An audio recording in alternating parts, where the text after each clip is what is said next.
Hello traders, investors and stock market lovers. Welcome to my YouTube channel Trading Zone Kannada. ಇವತ್ತು ನಾನು ನಿಮಗೆ basics of stock market ಬಗ್ಗೆ ತಿಳಿಸ್ಕೊಡ್ತಾ ಇದ್ದೀನಿ.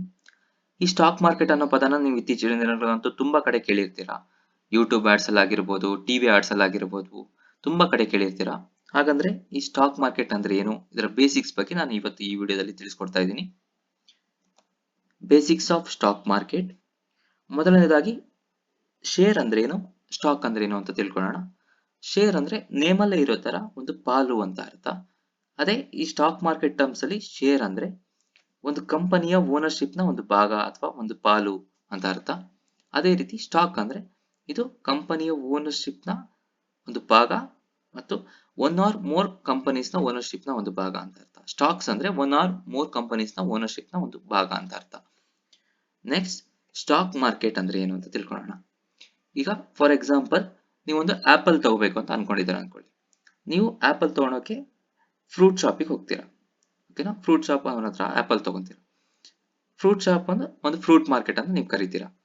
ಅದೇ ರೀತಿ ನೀವು ಒಂದು ಕಂಪನಿಯ ಶೇರ್ಸ್ ಗಳನ್ನ ಬೈ ಮತ್ತೆ ಸೆಲ್ ಮಾಡ್ಬೇಕಂದ್ರೆ ನೀವು ಸ್ಟಾಕ್ ಮಾರ್ಕೆಟಿಗೆ ಬರಬೇಕು.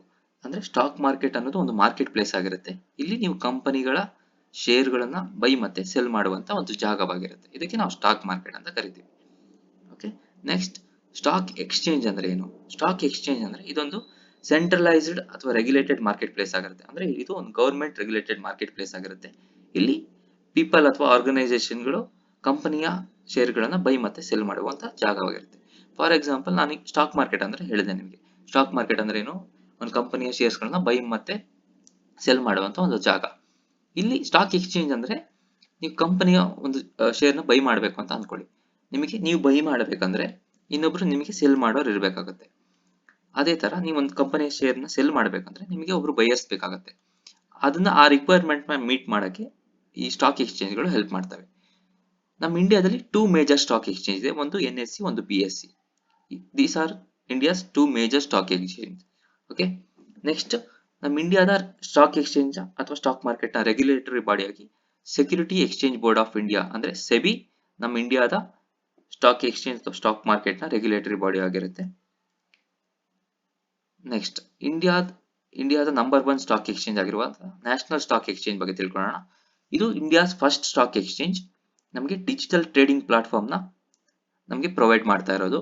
NSE is the first exchange in the country to provide modern fully automated screen based electronics trading system.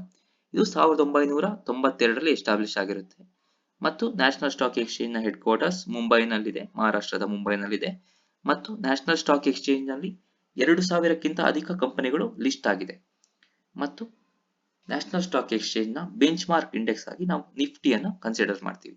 ಈ ನಿಫ್ಟಿ ಮತ್ತೆ ಸೆನ್ಸೆಕ್ಸ್ ಬಗ್ಗೆ ನಾನು ನಿಮ್ಗೆ ಮುಂದಿನ ವಿಡಿಯೋದಲ್ಲಿ ಡೀಟೇಲ್ ಆಗಿ ತಿಳಿಸ್ಕೊಡ್ತೀನಿ. Next exchange Bombay stock exchange, BSE. ಇದು ಏಷ್ಯಾದ ಲಾರ್ಜೆಸ್ಟ್ ಮತ್ತು ಓಲ್ಡೆಸ್ಟ್ ಸ್ಟಾಕ್ ಎಕ್ಸ್ಚೇಂಜ್ ಆಗಿದೆ.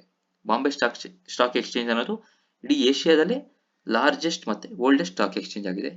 ಇದು 1875ರಲ್ಲಿ ಎಸ್ಟಾಬ್ಲಿಷ್ ಆಗಿರುತ್ತೆ ಮತ್ತು ಇದರಲ್ಲಿ 5000ಕ್ಕಿಂತ ಹೆಚ್ಚು ಕಂಪನಿಗಳು ಲಿಸ್ಟ್ ಆಗಿದೆ. ಈ ಬಾಂಬೆ ಸ್ಟಾಕ್ ಎಕ್ಸ್ಚೇಂಜ್ ಅಲ್ಲಿ 5000ಕ್ಕಿಂತ ಅಧಿಕ ಕಂಪನಿಗಳು ಲಿಸ್ಟ್ ಆಗಿರುತ್ತೆ ಮತ್ತು ಬಾಂಬೆ ಸ್ಟಾಕ್ ಎಕ್ಸ್ಚೇಂಜ್ ನ ಬೆಂಚ್ ಮಾರ್ಕ್ ಇಂಡೆಕ್ಸ್ ಆಗಿ ಸೆನ್ಸೆಕ್ಸ್ ಅನ್ನು ನಾವು ಕನ್ಸಿಡರ್ ಮಾಡ್ತೀವಿ.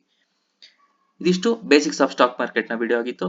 ನಿಮಗೆ ಈ ವಿಡಿಯೋ ಇಷ್ಟವಾದಲ್ಲಿ ಲೈಕ್ ಮಾಡಿ, ಶೇರ್ ಮಾಡಿ, ಕಮೆಂಟ್ ಮಾಡಿ ಮತ್ತು ಚಾನೆಲ್ ನ ಸಬ್ಸ್ಕ್ರೈಬ್ ಮಾಡಿ.